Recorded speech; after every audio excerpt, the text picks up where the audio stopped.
Alright, Kiss Army, welcome to the KissFAQ podcast. Thank you for giving us your time today and letting us into your head. I hope we don't do any damage. This is a Kiss-related podcast by the board, for the board. We hope that you enjoy.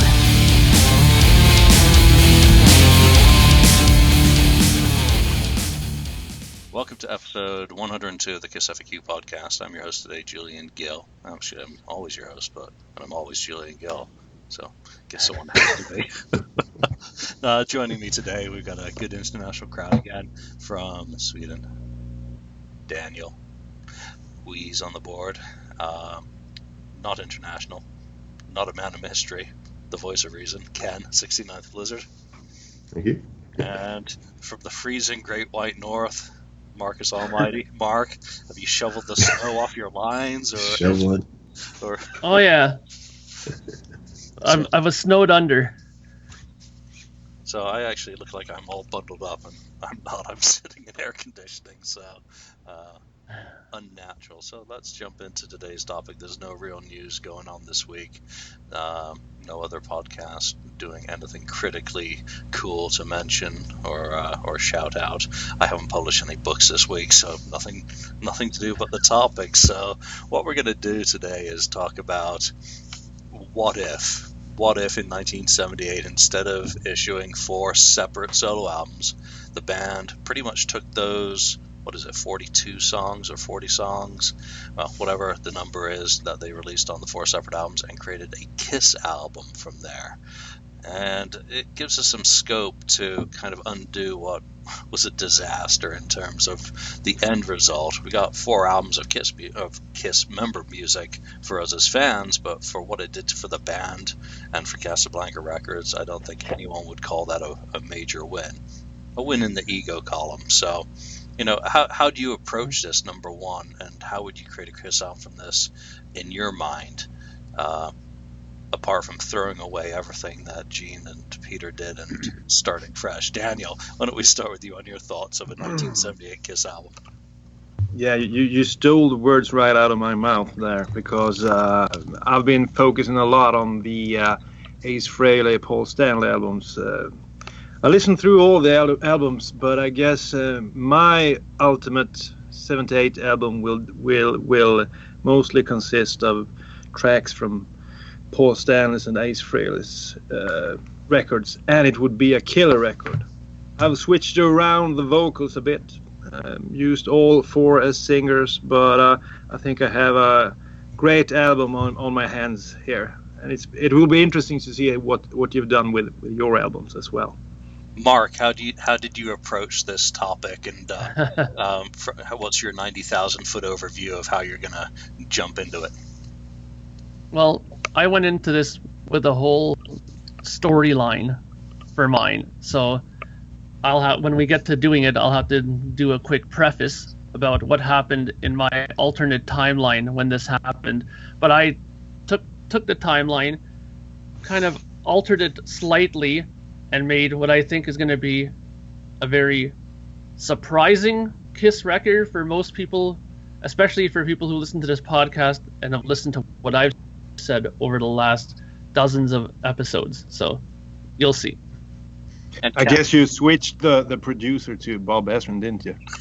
You'll see. Why did we see that? We didn't need road signs for that one. We knew that was coming. Ken, how about you?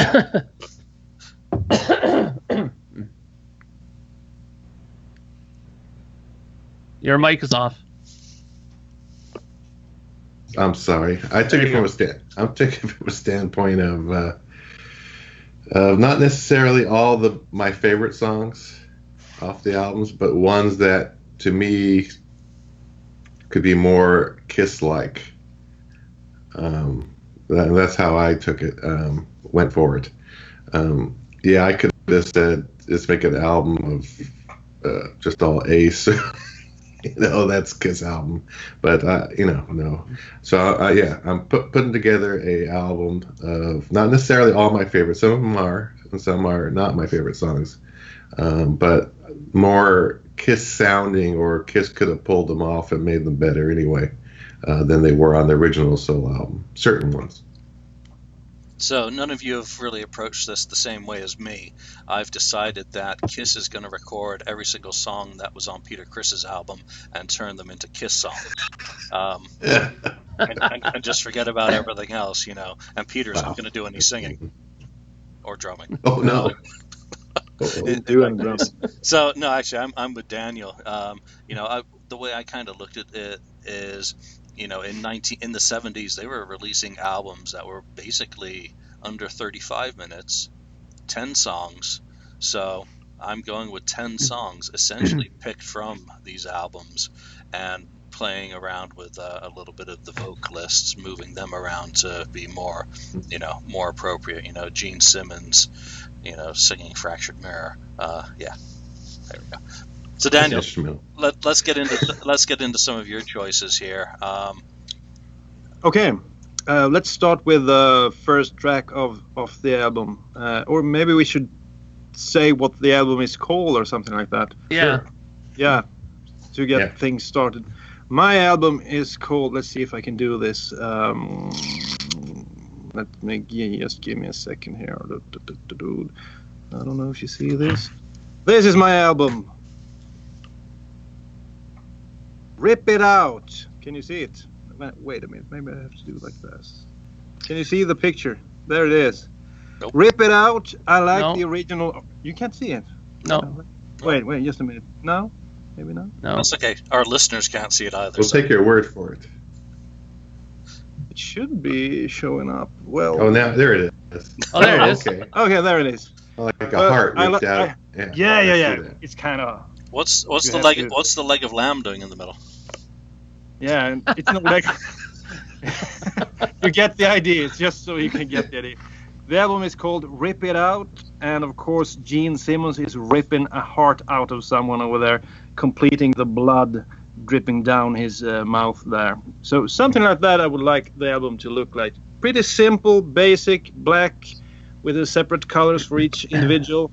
And I always like when you have a title and then title of an album and you can find the song on the album later. This is kind of similar to Lick It Up, I would say, but it would look like this. And the first track of the album would be Speeding Back to My Baby, kicking things off with the rocking guitars.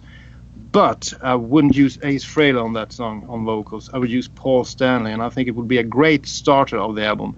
You know, the two first songs are really important when it comes to Kiss albums, and I think I have a good 1-2 punch in this album. But first off, Speeding Back to My Baby with Paul Stanley on vocals, I think it would be a rocking tune. That's a really interesting one, and you know, maybe if Tommy's allowed to sing "Shock Me," Paul could be allowed to dig up some of Ace Frehley's solo album material live in concert, just so that he could watch little pockets of the crowd, head explosions in concert. You know, it would be really entertaining. Yeah. I mean, shit, I'm getting all like shivery here. Ken, how about you? What would be your lead-off track on a 1978 Kiss album constructed from? Okay, well. Like Daniel, I have an album cover too. But you know, I cheated a little bit too, of course. The album cover I would use for the time would be this album. This would be the cover. I like that. They already did the posters for that. I figure they could still include a poster in here that was just four of them standing together. You know, like the ones but already connected. So. Instead of the individual ones, but this would be it. The album would be called "Burning Up with Fever."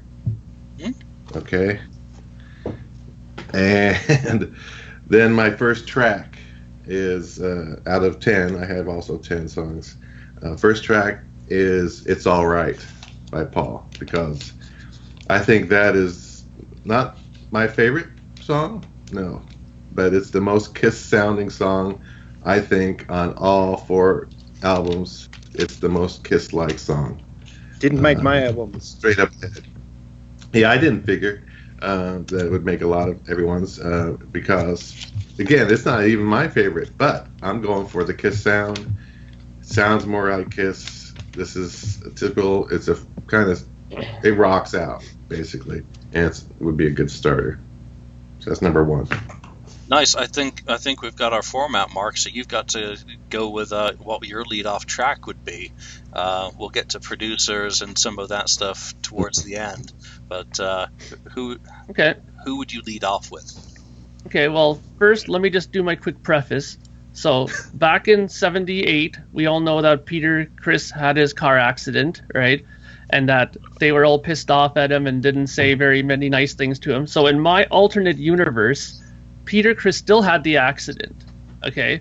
But what ended up happening was it ended up making the guys become stronger friends. They bonded because of it, and they ended up becoming more of a stronger group because of it. Now, here we go.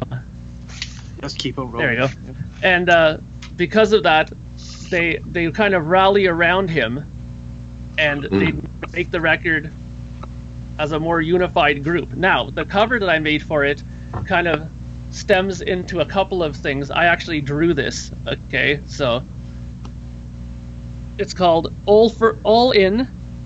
Okay. And Cards. it's like cards. It's like on a card table, and each card is one of the guys, right? So, and Yeah. basically, it's just like, we're all in it together to do this, to make it the best Kiss record they could possibly make. Now, my opening two songs, and my opening song is going to be Radioactive.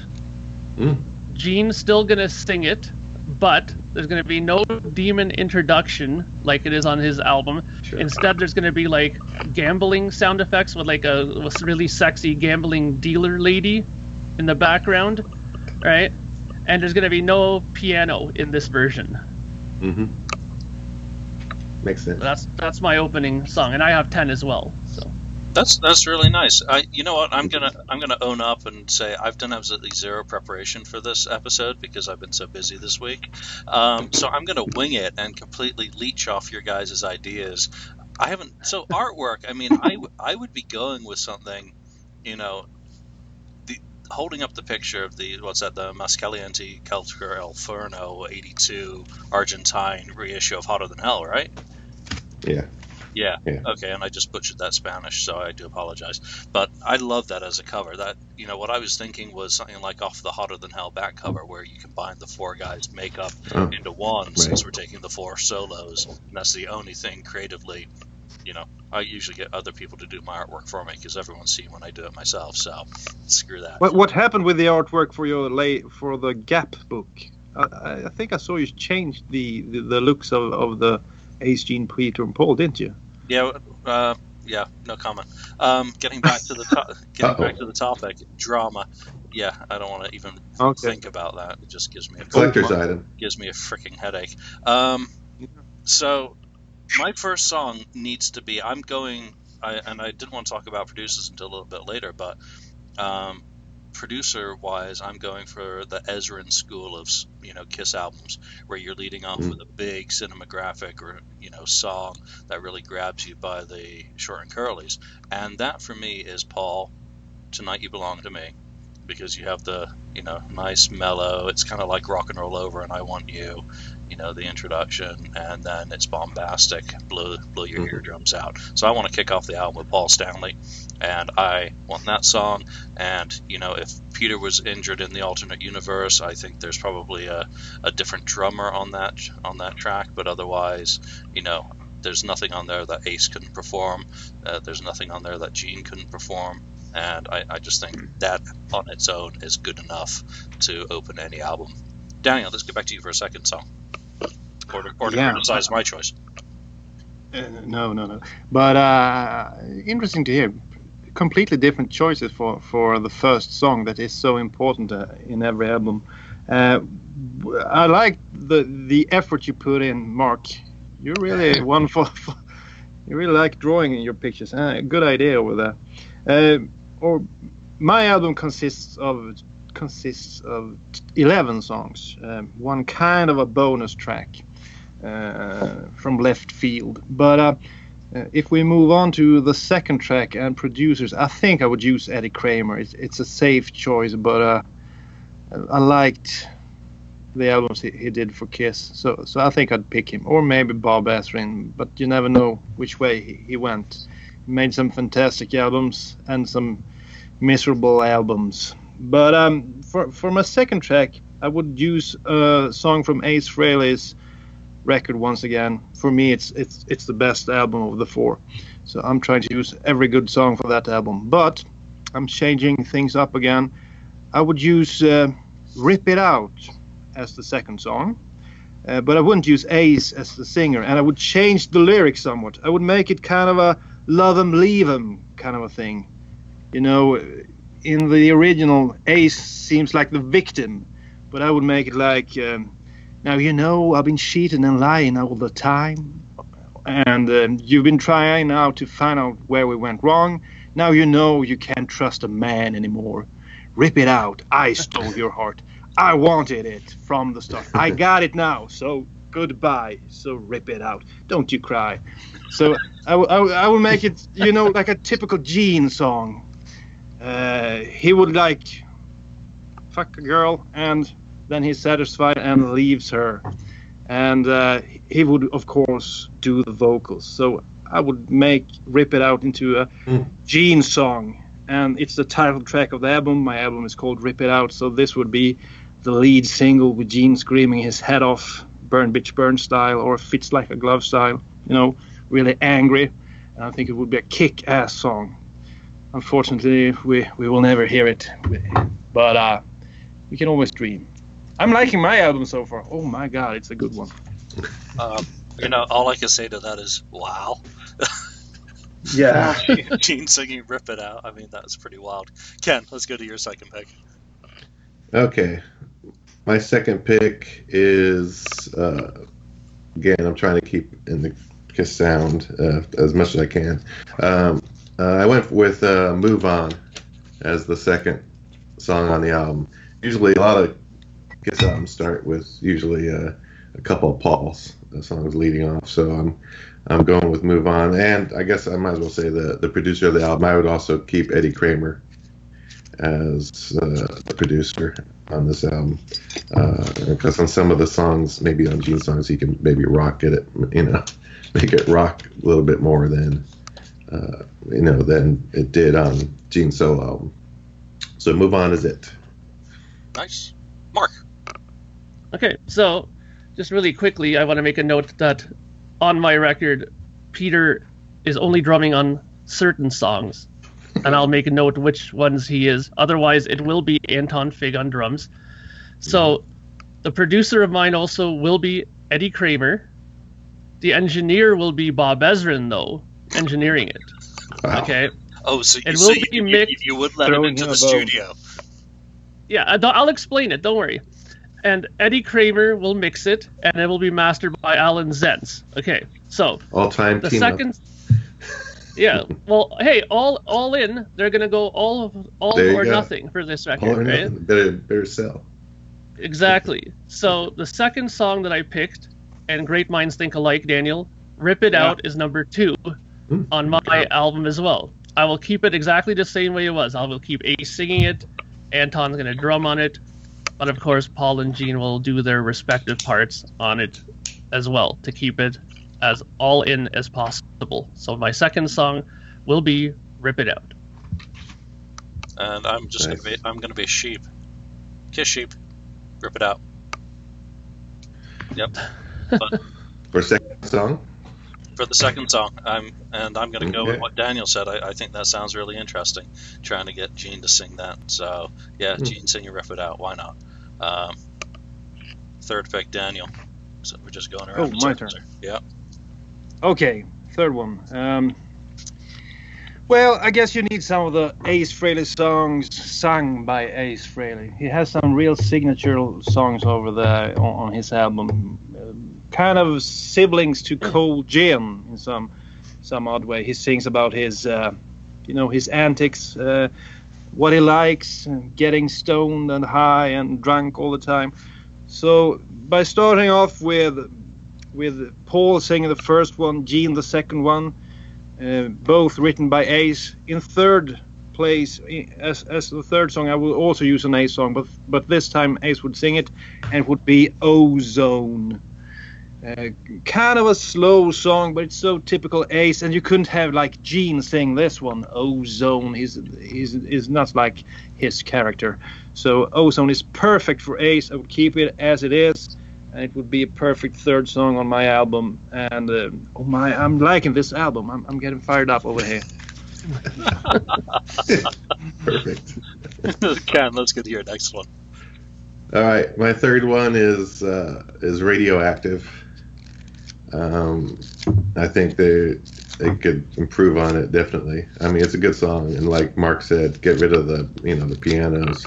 Just give it's the four instruments and be happy with that, and just kind of maybe a little bit heavier guitar on it. And I don't know. I think that might be the lead single on the album.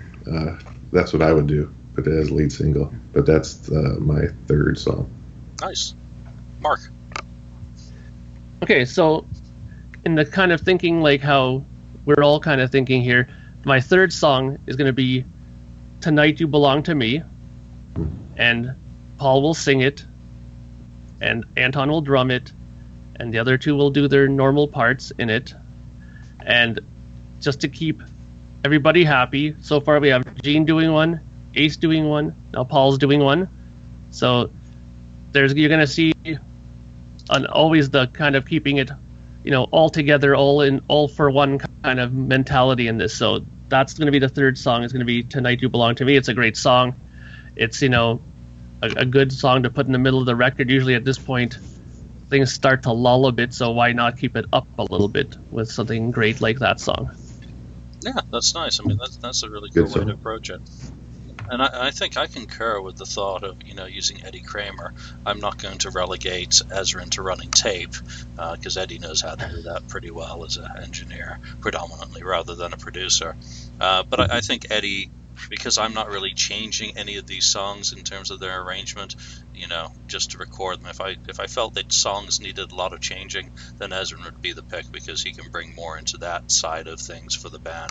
My third one's basically a Kiss song. It was demoed by Kiss. It was, never used by Kiss, and it's Burning Up with Fever.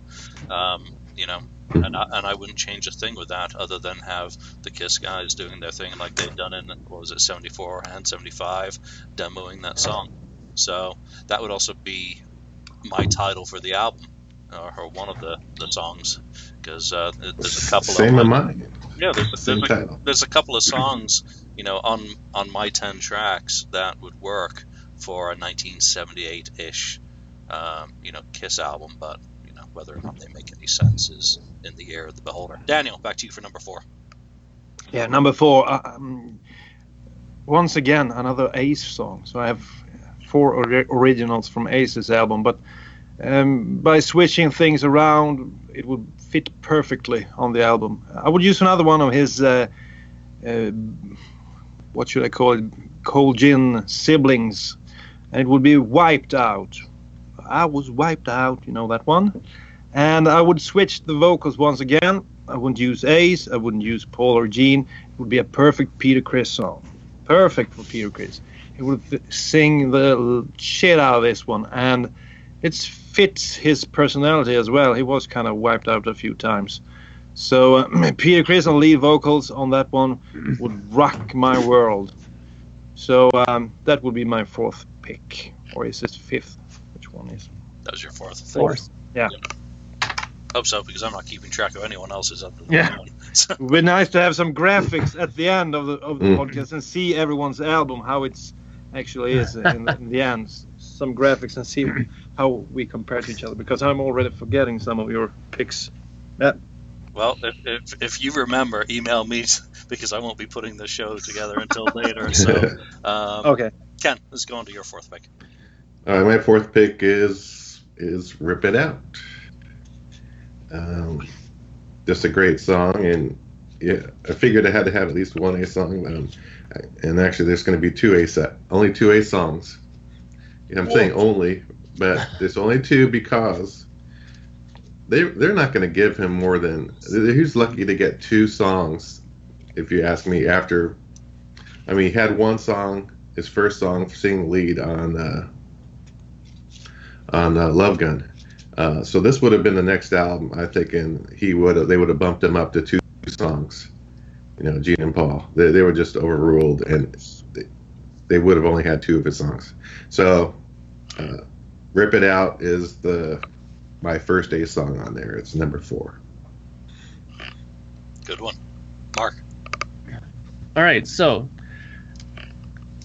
thinking in my alternate timeline here, when the accident happened, Gene was one of the first ones to go and visit him in the hospital. And they had a nice long talk, and they became all buddy chummy again.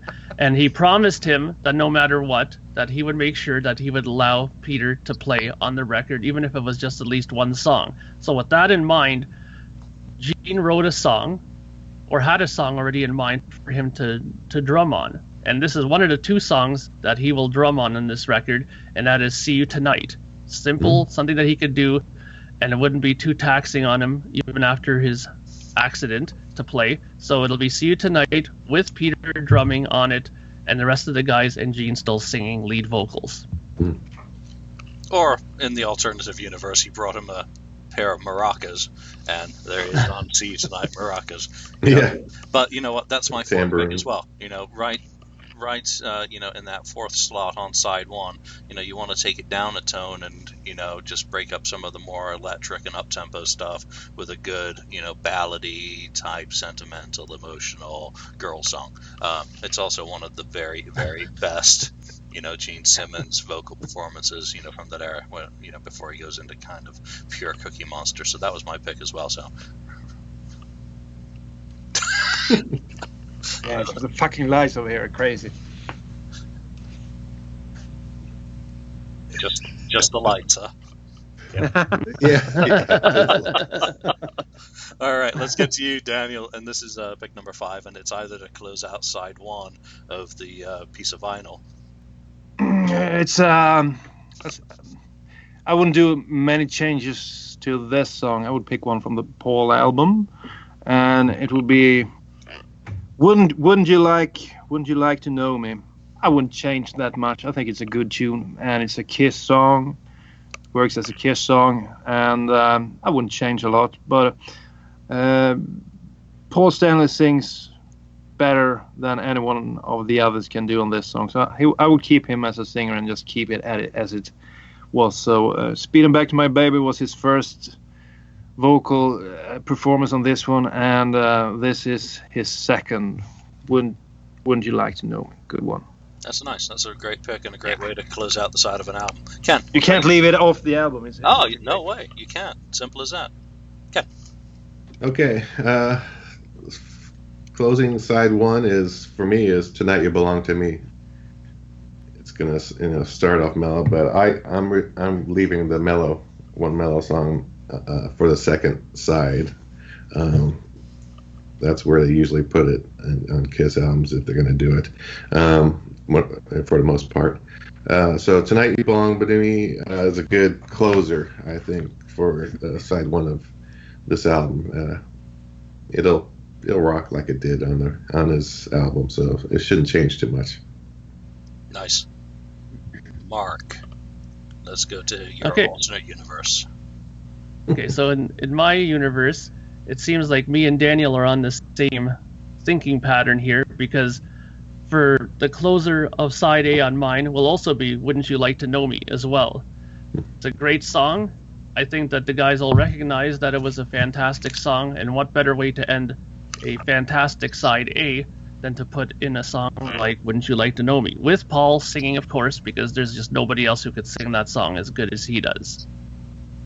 Yeah, and let's make it a quorum. I had that as my closing one for the same reasons. Yeah. And I mean, obviously, it's Paul Stanley. Paul is going to get kind of the more important positions on an album, and you know, it's a damn good song. And you know, I have nothing further to say on that. All right, flip the vinyl over, Daniel.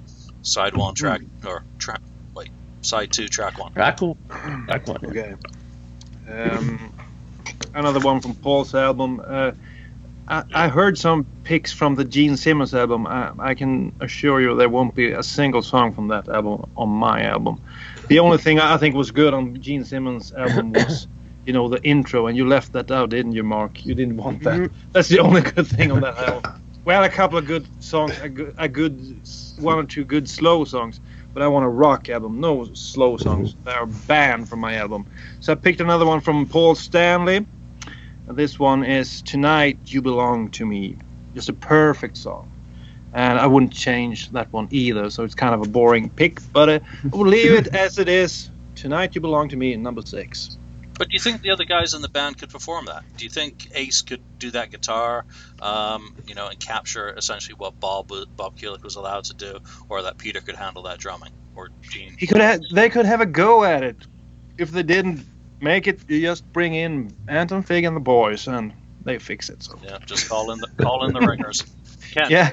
How do you lead off that? I lead off side 2 with Gene Simmons with Burning Up with Fever.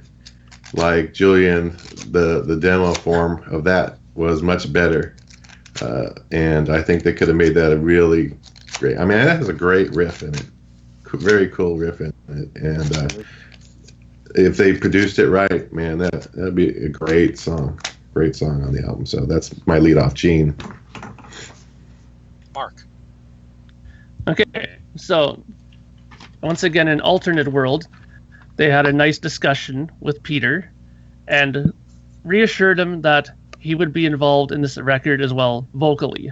That they want him in there, they love his voice, and Ace, being one of his best friends in the band, even before all this happened, came up to him and reassured him and said, "Buddy, I'm going to give you one of my great songs for you to do on this record." And the opening track for side 2 is going to be Speeding Back to My Baby with Peter singing lead vocals on it. That's a good one.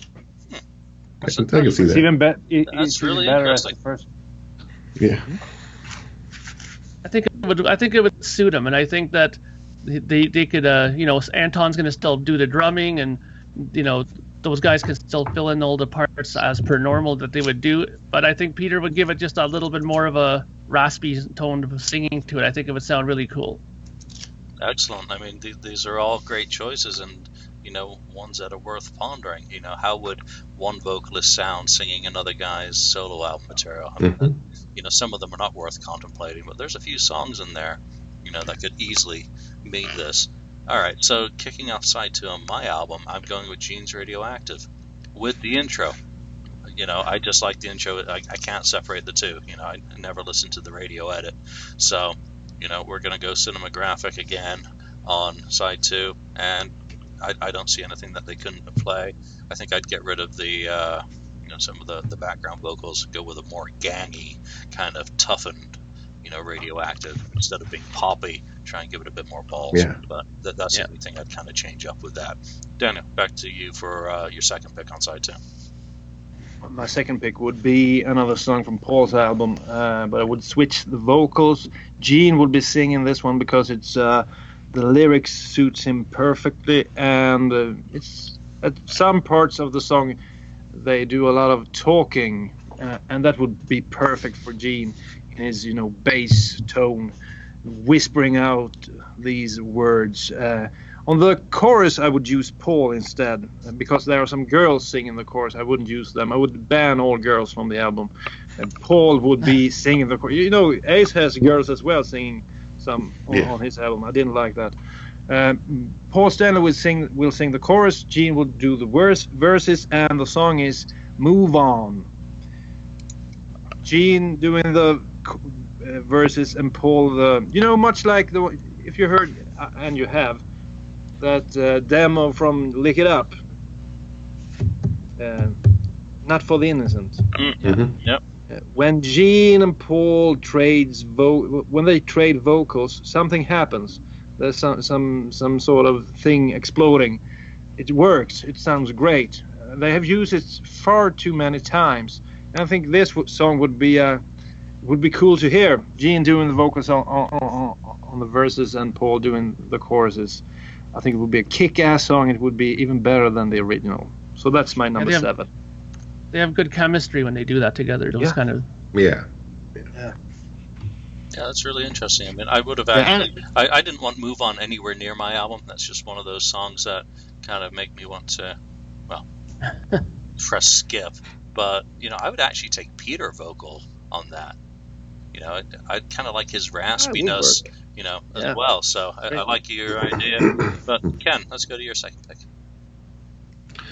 My next pick it's another Gene song, but it's Peter singing lead on it. It's See You Tonight.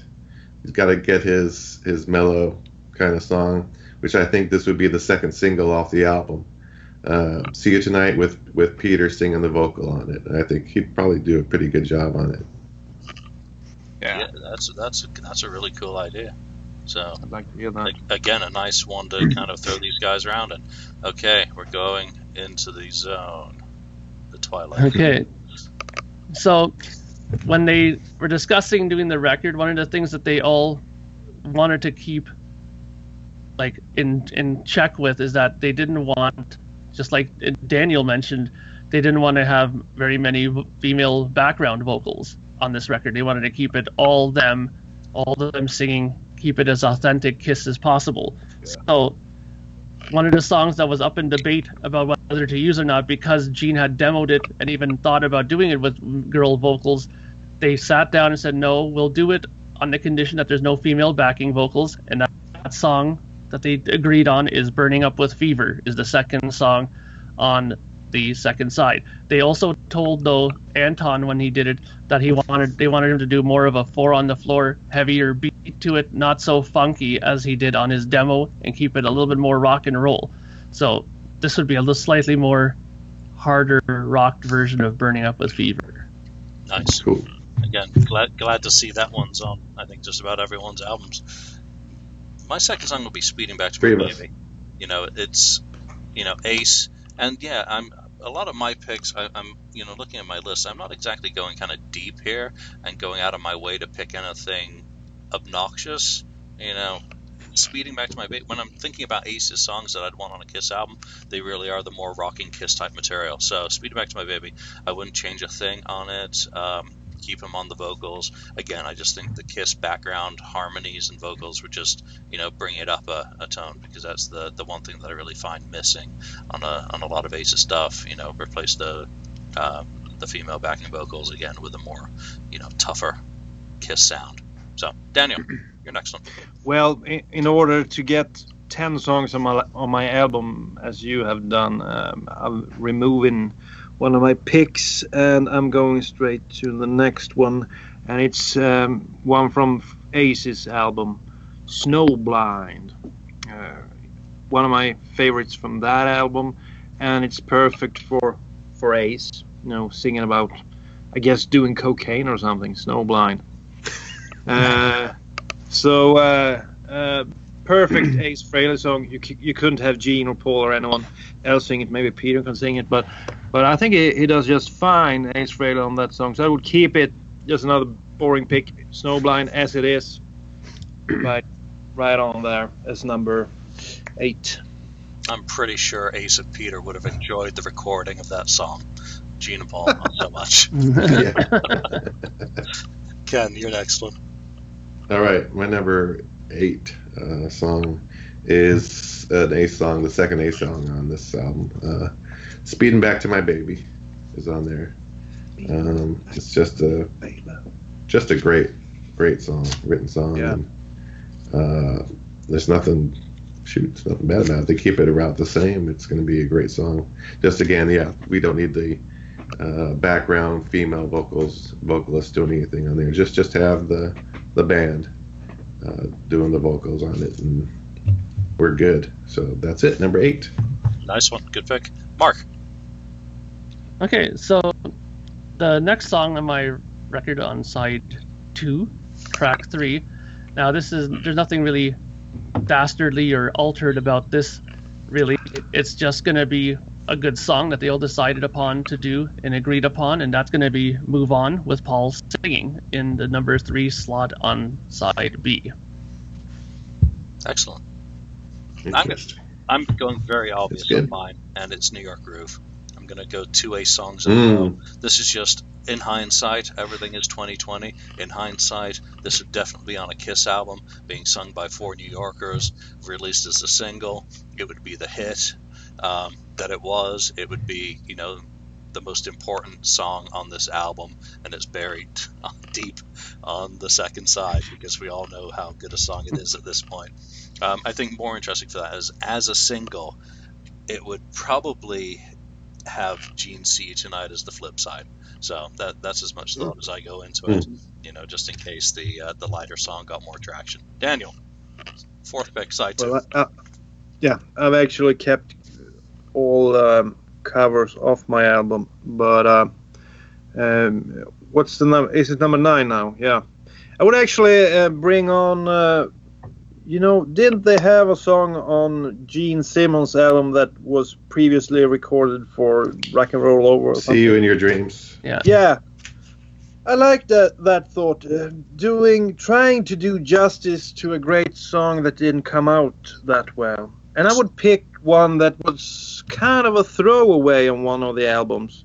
But I've always loved this song. But it was the wrong singer on it. And it would be, this is a song about girls riding you into the night. And the song is from the fourth side of Alive 2. It's Rocket Ride. I think it was a throwaway. I would reuse that one instead of doing like Gene did and pick a song from a perfect album and trying to do something else to it. But Rocket Ride, I would pick it from Alive 2, put it in at the second side of this Rip It Out album, and I would use Gene Simmons as the vocalist, since he hasn't written any good songs for this album. I've tried to pick songs from the other albums for him. So he's doing Rip It Out, he's doing Move On, and this is the second last song. He's doing Rocket Ride. It's perfect for Gene. Perfect. It's not often you have to throw wants to Rocket Ride. What? You're throwing Gene Simmons a bone. Let him sing other people's material because his stuff is so bad. But he would get hilarious. He could write 3 words at the end of the song and get a writing credit, so he could earn money from that one, and then he could sing it. Yeah, nice. Okay, Ken. So speaking of Gene, next song is a Gene Simmons song. Daniel. It's Tunnel of Love.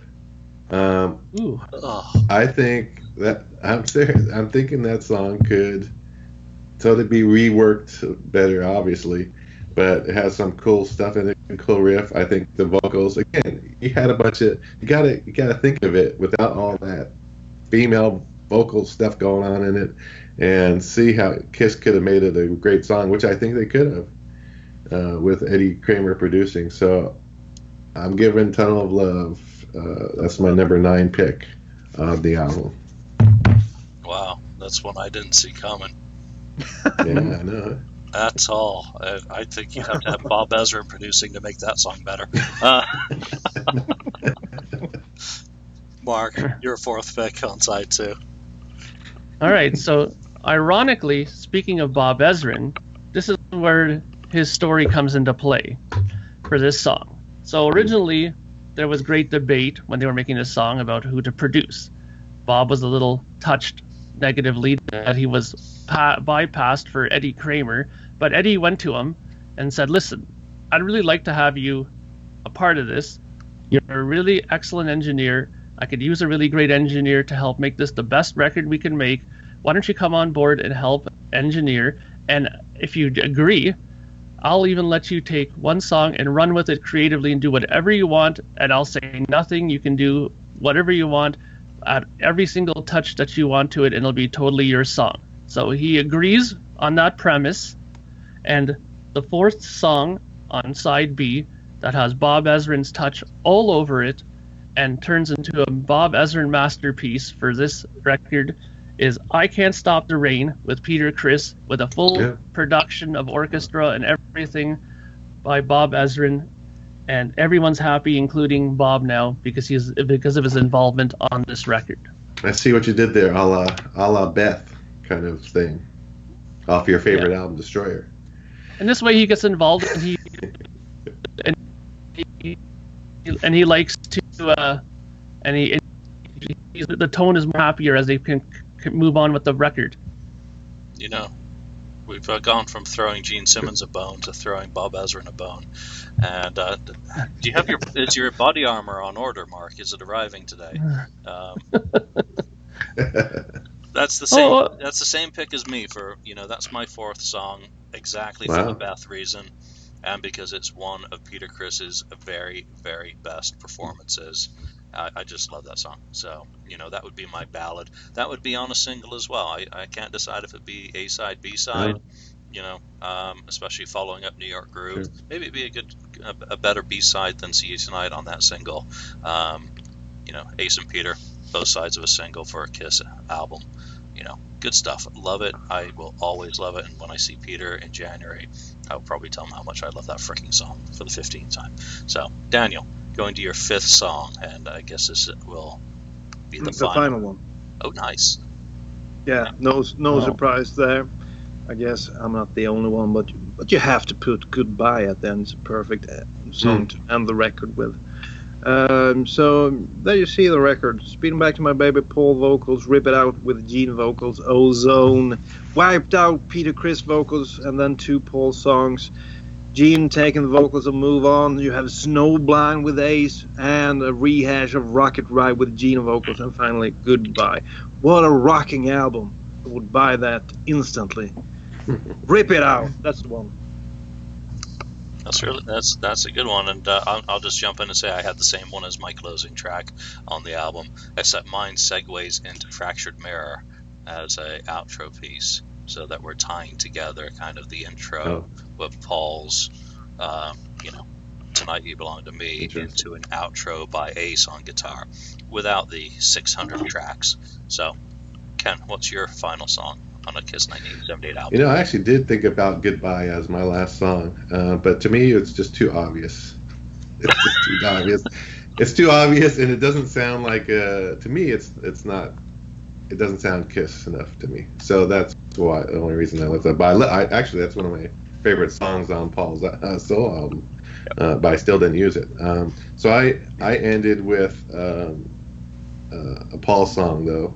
Still, Wouldn't You Like to Know Me is ends with a bang on the album. I think you guys had it, I think, as a closer on side 1. I have a closer on side 2, so I think it's a good closing song. And kind of, I mean, I guess Tonight You Belong to Me was my closer on side 1, but it kind of works, both of them being closers. So that's it. And I also didn't do. I thought about the New York Groove, right, as putting that on here, but again, that's another too obvious, and I don't think it wouldn't have even been presented to him had they just gone into to do a regular Kiss album. So I don't think they would have had a cover on this one.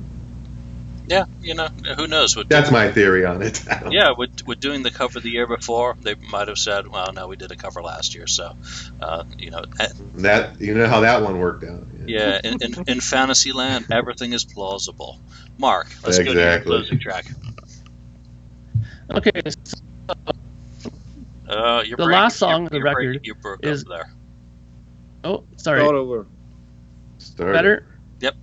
Okay, so... On the last song on the record, they decided to wait as long as possible to record this one so that Peter was in top form, as much top form as he could be, because he's going to drum on this one. Now, in my world, they did do the cover, which is the one you're thinking of, New York Groove. Now, Ace is going to sing it with Peter. They do back and forth verses on this. Okay? Now, the background singing and all that is done by everybody, and while they track this song, Bill Aucoin gets out his camera and films them doing it. Okay? Now, this doesn't mean anything right now in the 1970s, but later on in the 2000s, when the albums are reissued, the film footage is found and put onto DVD as a bonus for the reissue of this solo record, or this album, this Kiss record when it comes out. And the footage is seen for the first time later to fans that are just blown away by footage of them in the studio performing this song. and singing it together in studio. So my last song is going to be New York Groove, with everybody in there singing pretty much background vocals, and Ace and Peter doing the lead vocals, and it ends on a bang and everybody's happy, and they end the record probably the happiest they've been with any album they've ever done. Wow. So all of you guys are really good Interesting. sports. None of you cheated like I did and did segues into Fractured Mirror to get that 11th track on there. But I think all good. what's really cool is that a lot of these ideas are really good. So mixing up the vocalist is obviously the most obvious thing. Taking away material from Peter and from Gene, I think few. How many songs made it from the Peter Criss record? I Can Stop the Rain. Was there anyone else? No. One. Yeah. No. And that's enough. Yeah, and it's not like I don't like other songs off Peter Criss's album. They're just not You going. can't have one. They're not going on a Kiss album. Simple as that. But we gave him vocals though. Huh? We gave him Yeah. I always for loved sure. his vocals, and I love the way he sang Ace Frehley songs back in the day. So put him on vocals, but don't let him try to pen out a song. He just can't do it. He didn't even write Beth, as far as I know. Yeah, and unlike some, I allowed Peter to drum on the album. Oh, yeah. He's drumming. Yeah, I mean, I let him drum on too. and I allowed Peter to play guitar. Ace to play guitar. But- Unless there was a card he game. can play guitar. Oh, These albums, they were recorded after they were in Japan. They had to be, weren't they? After Yeah. Japan. Yeah. Kind of lost it after Japan. I don't know what happened, so I wouldn't let him anywhere near the drums. I think he got coked out of his head over there Well, or something. he obviously did crash He- his car. And Such a rapid I think he downfall from punched the greatness. wall. Yeah, and all the stuff caught up with him. So, Yeah. but, So if- fast. Ken, if you and Mark can, put your track listings on the webpage, so I will put up a little graphic at the end of these for our individual album picks. But Yep. I want to just move into something. And any interest in a reissue of Best of the Solo albums on vinyl? Do you think that's something that Polygram or reissue. on Universal should do? They did the exclusives for the Kisteria box set, which if I ever do get mine, I'll be very happy. But I felt that Best of the Solo should have been an exclusive.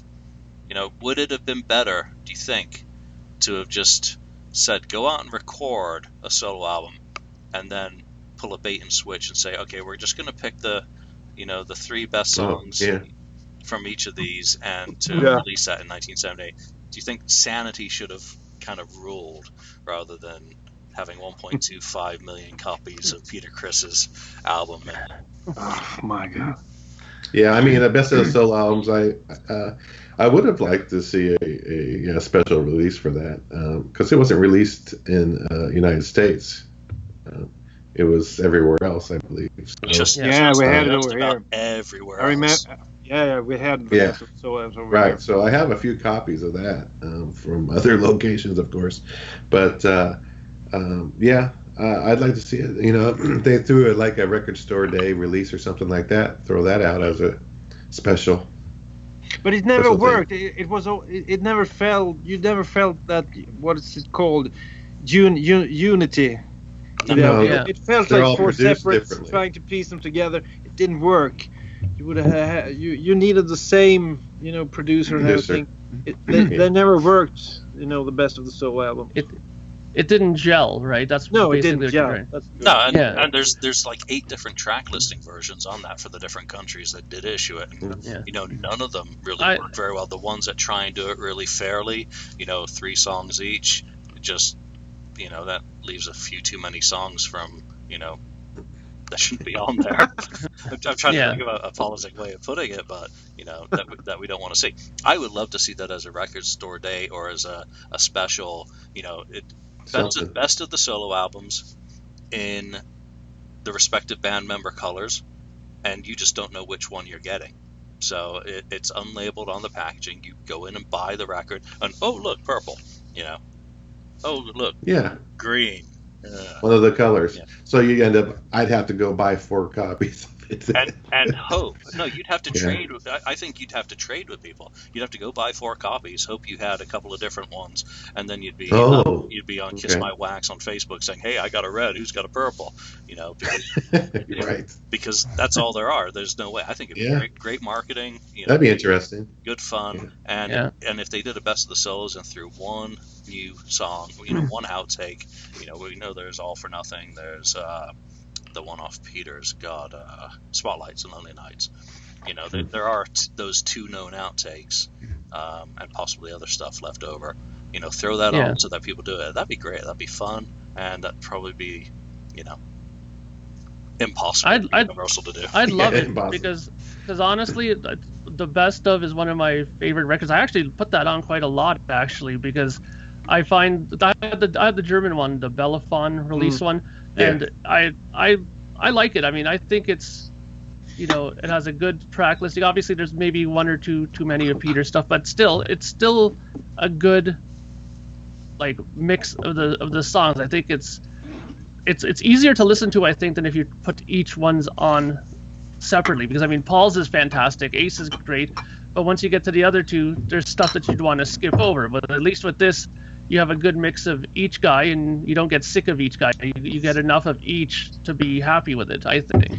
Yeah, I think the biggest problem with the albums is that Ace Frehley's and Paul Stanley's albums are great.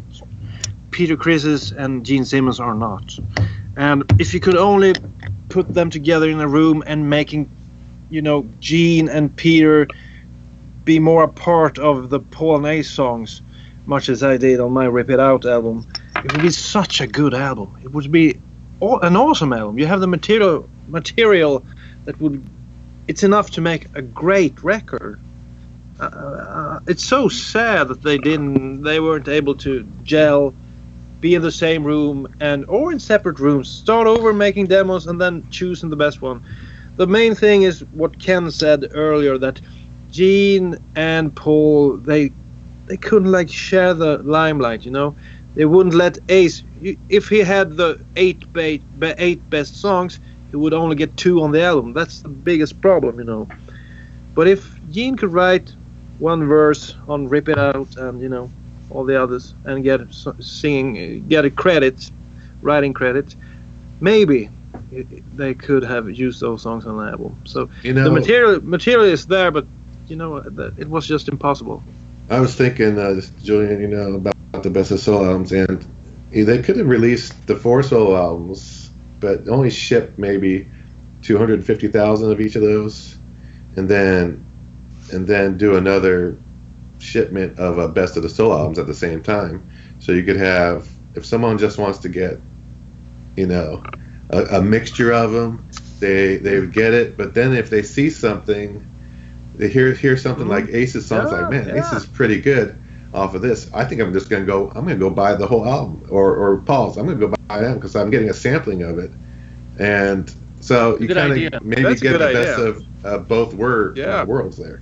I thought that would have worked, but cut down the shipment though of the, not 1,000 or whatever it was, 500,000 per solo. Put a 250 instead. Alert. Oh, we're getting the full Daniel today. It's the fire alarm.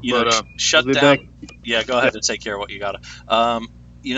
Instead of doing the 1.25 million shipments per album, which was just ludicrous. I understand that Super Kiss 1977, this is Post Alive 2, had to present itself as a platinum selling, band. I kind of get that, while they had to ship 1 million.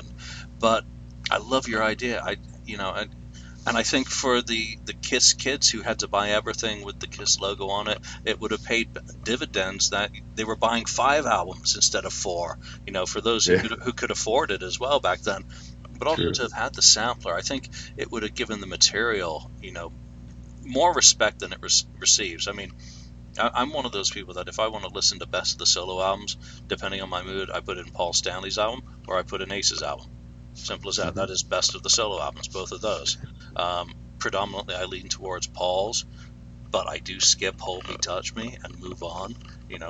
Yeah, I admire Paul for going out on a limb and doing something as syrupy as Hold Me, Touch Me, but it's really not to my liking.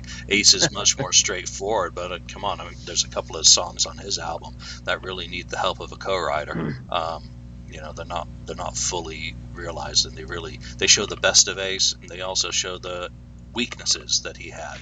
So, best of the solo albums, would have made far more sense. You put it out a month before you released the million of each or 500,000 of each, and I think I love that idea. Yeah, I think it would have worked. Ja.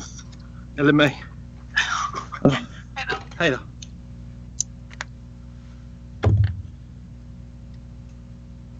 Daniel's back.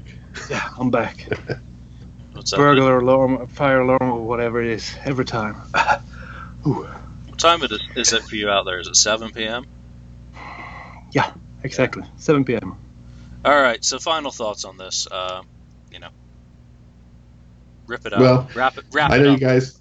Yeah, I just want to say though, I like Gene Simmons. I used to listen to the album a lot, but because I came from listening to a lot of different types of music in general. I mean, like you said, I started with Beatles and Carpenters, Linda Ronstadt. I was all over the place. Stevie Wonder Band, Rush. I was all over the place. So I was okay with switching, but I think it would have been better if Gene on his at least would have had stayed with the Beatles kind of Beatlesque sound for the whole album. I think it would have been an awesome album. Agreed. Really. That's always been the problem for me with Gene's album. It's everything in the kitchen sink thrown in. It's all over. It's just an ego gone mad. Much like Asshole. Yeah, he never learned. He never learned. So we're going to do an episode on the 2017 possibility of Gene doing solo shows, and we can talk a lot more about that kind of thing then. Mark, what's your final thoughts on the 1978 Kiss album? Well, I liked everybody's selection. I thought it made for interesting, thoughts, like to what it could have been if they were done that way. And I always find it interesting that we could think of these ideas, some brilliant ideas, and how come they couldn't. I mean, obviously ego sometimes gets in the way with those sorts of things, but I would love to have heard these records for real. I mean, I think that the 78 albums in general, like we've already mentioned, I think Paul and Ace obviously take the top prize for being the best ones, but there's something to be said when all four of these guys can click together, work on the same page, and put that magic together. It works. People enjoy it and they love it. So if they could be in that mindset and let the egos be put to one side, they could be great records. Yep, agreed. I agree. Daniel, your final thoughts? I'll just say the material. If you could imagine if they brought all this material into one session together and said, let's pick the best songs out of this. Let's work on them. That album would have been better than Love Gun. Far better than Love Gun. And it would, reunite them once again. Mm-hmm. Instead, you get 4 albums. Well, 2 are good and 2 are not so good, and doesn't really work. No one's really interested in buying 4 Kiss albums at the same time. So it was a failure, but the potential was there. And it's so sad that they couldn't, put all of that into one album. Would have been a great album. Yep. Rip it out. I agree with that. I mean, you basically take the 41 songs that are the solo album catalog, and that's the 2 outtakes, I think, included.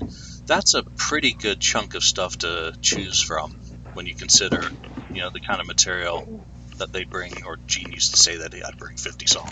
Yeah, Gene, you might bring 50 songs, but only 2 of them are worth doing. Yeah, whatever happened with those? Oh, that's the one with the band artwork. Okay, yeah.